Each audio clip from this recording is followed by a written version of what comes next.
বিশ্ববাসীর শান্তি ও সমৃদ্ধি কামনার মধ্য দিয়ে দেশ বিদেশের লাখো মানুষের অংশগ্রহণের রাজধানী ঢাকার আরামবাগে অনুষ্ঠিত হয়েছে বিশ্ব আশিকের রাসূল সাল্লাল্লাহু আলাইহি সাল্লাম সম্মেলন 2025।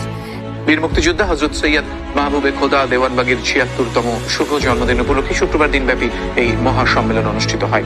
দেশ বিদেশ থেকে আসা লক্ষাধিক মানুষের অংশগ্রহণে দিনব্যাপী এই সম্মেলনে শান্তি, সম্প্রীতি ও মানবিক দর্শনের বার্তা ছড়িয়ে দেওয়া হয়।